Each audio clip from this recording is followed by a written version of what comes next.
ചെറുപ്പക്കാരെ പോലും വളരെ സാധാരണമായിട്ട് കണ്ടുവരുന്ന ഒരു പ്രശ്നമാണ് ഉദ്ധാരണക്കുറവ് അല്ലെങ്കിൽ ഉദ്ധാരണം തീരെ ഇല്ലാത്ത ഒരു സാഹചര്യം. ഇതിൻ്റെ കാരണങ്ങൾ എന്തൊക്കെയെന്ന് അറിഞ്ഞാൽ മാത്രമേ ഉള്ളൂ ഇതിൻ്റെ പരിഹാരങ്ങളും നമുക്ക് കണ്ടെത്താൻ സാധിക്കുകയുള്ളൂ. ഞാൻ doctor Shimna, doctor Basil's homeo hospital, Pandikkad.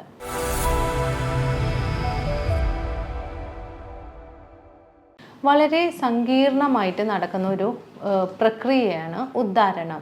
ഈ ഒരു പ്രക്രിയയുടെ ഒരു സ്ഥലത്തോ അല്ലെങ്കിൽ പല സ്ഥലങ്ങളിലോ ആയിട്ട് എന്തെങ്കിലും ഒരു പ്രശ്നങ്ങൾ ഉണ്ടെങ്കിലാണ് ഉദ്ധാരണം ശരിയായ രീതിയിൽ നടക്കാണ്ടിരിക്കുക. ഇനി നടന്നാൽ തന്നെ അത് പ്രോപ്പറായിട്ട് മെയിൻറ്റെയിൻ ചെയ്യാൻ പറ്റാത്ത ഒരു അവസ്ഥയുണ്ടാവും. ഇങ്ങനെ തുടർച്ചയായിട്ട് നടക്കുമ്പോൾ ബന്ധപ്പെടാനുള്ള താല്പര്യവും പതുക്കെ പതുക്കെ കുറഞ്ഞു വരാം. ഇനി ഇങ്ങനെ ഒരു പ്രശ്നം ഉണ്ടെങ്കിൽ അത് മറ്റുള്ളവരോട് തുറന്ന് പറയാനോ അല്ലെങ്കിൽ മറ്റുള്ളവരോടായിട്ട് ഷെയർ ചെയ്യാനോ എല്ലാവർക്കും മടിയായിരിക്കും.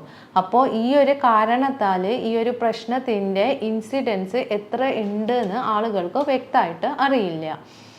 പക്ഷേ ഇന്നത്തെ കാലത്ത് വളരെ സാധാരണമായി തന്നെയാണ് ഈ ഒരു പ്രശ്നം കണ്ടുവരുന്നത്. അതുകൊണ്ട് തന്നെ ഇതിൻ്റെ കാരണങ്ങൾ എന്തൊക്കെയെന്ന് അറിയലും നിർബന്ധമാണ്.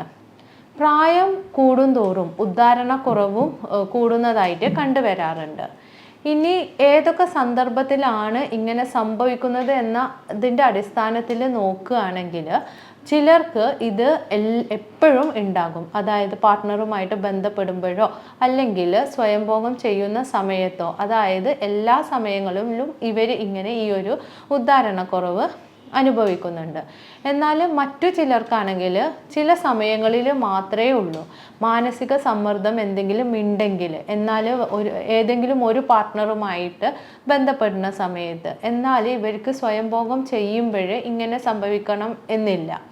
മറ്റു ചിലർക്ക് വല്ലപ്പോഴും എന്തെങ്കിലും ഒരു പ്രശ്നങ്ങൾ ഉണ്ടെങ്കിൽ മാത്രമേ ഉള്ളൂ ഈ ഒരു ഉദ്ധാരണക്കുറവ് കാണുന്നത്. ഇന്നത്തെ കാലത്ത് ചെറുപ്പക്കാർ ഈ ഒരു പ്രശ്നവുമായിട്ട് വരുമ്പോൾ ഈ സ്ട്രെസ്, ആങ്സൈറ്റി പോലത്തെ കാരണങ്ങളെ മാറ്റി വെച്ച് കഴിഞ്ഞാൽ നമുക്കൊരു ഓർഗാനിക് കോസായിട്ട് പറയാനുള്ളത് ഡയബറ്റീസ് ആണ്.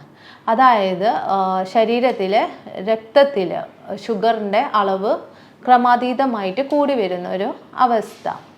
എങ്ങനെയാണ് ഡയബറ്റീസ് ഉദ്ധാരണക്കുറവ് ഉണ്ടാക്കുന്നതെന്ന് നമുക്ക് വിശദമായിട്ട് നോക്കാം. ഡയബറ്റീസ് എന്ന് പറഞ്ഞാൽ ഇൻസുലിൻ്റെ അളവ് കുറയുക, അല്ലെങ്കിൽ നമ്മുടെ ശരീരം ഇൻസുലിനെതിരെ പ്രതിരോധിക്കുക. ഇങ്ങനെ ചെയ്യുമ്പോൾ ഇതിൻ്റെ ഒരു ആഫ്റ്റർ ഇഫക്റ്റ് ആയിട്ട് നമ്മുടെ ശരീരത്തിലെ രക്തത്തിൽ പഞ്ചസാരയുടെ അളവ് കൂടി വരുന്നു. അപ്പോൾ ഇങ്ങനെ സംഭവിക്കുമ്പോൾ അത് രക്തക്കുഴലുകൾക്കും നാഡികൾക്കും ഒക്കെ ദോഷം ചെയ്യുന്നുണ്ട്. രക്തക്കുഴലുകളിലെ ലൈനിങ്ങിന് തകരാറ് സംഭവിക്കുന്നു. അതുപോലെ തന്നെ രക്തത്തിൻ്റെ കട്ടി കൂടുന്നത് കാരണം രക്തയോട്ടം കുറയുന്നു. ഈ അമിതമായിട്ടുള്ള ഷുഗർ, കൊളസ്ട്രോളും ഫാറ്റെല്ലാം ആയി രക്തക്കുഴലുകളിൽ അടിഞ്ഞുകൂടുന്നു. ഉദ്ധാരണം ശരിയായ രീതിയിൽ നടക്കണമെങ്കിൽ 3 കാര്യങ്ങളാണ് ആവശ്യം. ബ്രെയിനിലേക്ക് ആവശ്യമായ സ്റ്റിമുലസ്, അതുപോലെ തന്നെ നല്ല ശരിയായ രീതിയിലുള്ള രക്തയോട്ടം, മൂന്നാമതായിട്ട് നെർവ്സിനും ഇതുപോലെ ആവശ്യമായ സ്റ്റിമുലസ്. ഡയബറ്റീസ് ഉള്ള ഒരാളിൽ ഈ ഒരു 3 കാര്യവും ശരിയായ രീതിയിൽ നടക്കുന്നില്ല. അത് കാരണം ഉദ്ധാരണക്കുറവ് സംഭവിച്ചേക്കാം. ഇനി സ്ഖലനം പെട്ടെന്ന് നടക്കാം. ബന്ധപ്പെടാനുള്ള താല്പര്യം പതിയെ പതിയെ കുറഞ്ഞു വരാം. ഈ ഒരു കാരണങ്ങളാൽ ഡയബറ്റീസും ഉദ്ധാരണക്കുറവും തമ്മിലുള്ള ബന്ധം മനസ്സിലാക്കേണ്ടത് വളരെ നിർബന്ധമാണ്. ഇതൊരു നാണക്കേടായി കണക്കാക്കേണ്ട ഒരു പ്രശ്നമല്ല, ഒരു ശാരീരിക സംബന്ധമായിട്ടുള്ള ഒരു അവസ്ഥ മാത്രമാണ്. ശരിയായ രീതിയിലുള്ള ചികിത്സയും നിയന്ത്രണവും ചെയ്താൽ മാറ്റിയെടുക്കാനും സാധിക്കും.